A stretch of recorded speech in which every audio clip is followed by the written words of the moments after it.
Naragoy gamay nga istorya ni nato diri mga idol no diri sa ding barangay Pangi o kanaang padong diri sa Oticon kining portion na kining nakita ninyo sa screen nga kana kining dapit taliguanan jud ni mga idol. So karon daghan man lagi mga kuan diri mga kaagi nga sa mga bata pa ta sa una no mga hindi pa ta ingaro ka idara. So high school pa ko sa una dinhi makahinumdum jud diri mga idol nga kanaang ani dyan mag-date din sa unag mga estudyante.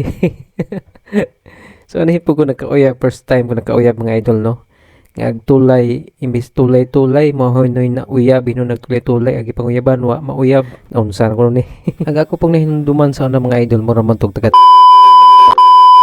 siya tulay-tulay tigatod na mo ko na ang suwat pamalitos una kanang di pa usog cellphone ba kanang sulat ka may gid siya kanang sobre katong tulay-tulay mao toy muhatag sa pag-uyabunon og kato ang unsay ang ipang istorya ang isuwat to sa papel. So nadugay nang kuan na suwat unsa ba hinon nga kato man hinog sa kabutang ang kato ang tulay-tulay men uyab hinon ag gipanguyaban wa na man hinon mauyab. So karon mga idol to long story short nagkabuwag jud mi ato mga idol kay nilarga mo kog Manila ano kay siyempre pobrera ta manimpa jud ta mga idol no. So mo nang nakasud ko og company driver. So 15 gid ko katuig dito mga idol nag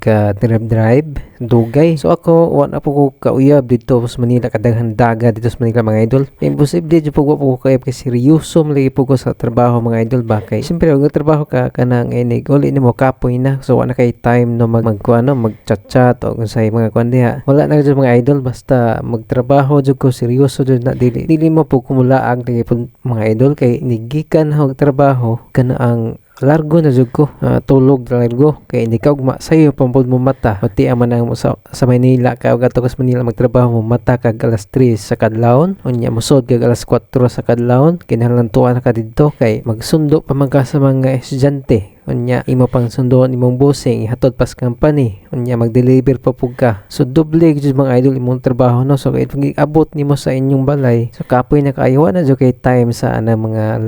love life mga idol no kay ikantsawan mo ko sa akong mga barkada lang nga wa tutok wa ko nakauyab pero sa una nakauyab ko kausar man po madungag. So mga idol baltaan to siya nga na siya asawa na siya anak si happy lang yapon ko wala yapon ko mag-all pero okay lang yapon at least nagkaila pon mi atong bayhana so nakabuog ra mi tud atong hinglargar ko Manila pinakalit kay kini lagi nga nangita po ta og kuan ba mamasin ta ba manimpa tas Manila og basin adto data makwartahan nya pag abot dito man day gyapon. So testing ko vlog mga idol undang jud ko pagka-driver no testing ko basig anhi dito di mo show up ug di gani mo kuan ba mo improve mo na nga interview ko og vlog kay abi ko ba sa una og dali ra magpa-viral og video pero dili day ana kadali day mga idol dili dali mag-vlog no so lisod gyud di ay karon pa po ko nakatesting mga idol nga lisod gyud di ay hunja kay nasugdan naman ho lagi mga idol nakapalit na kog drone nakapalit na kog action camera mao na nga ako na lang padayon napay ginaingon sa uban mga idol nga why lisod sa taong nagpursige no. So di ta dapat mo surrender mga idol na kumbati lang yapon ta mga idol bahalag gagmay ra tag views bahalag kwartas madugay lagi mga idol mo show up ra ta madugay so maningkamot lang yapon ta idol og post aring social media kay basin day pamasin og ini kaugma or sunod buwan ba ka og makadaghan ta og kanang followers og di kani views mga idol.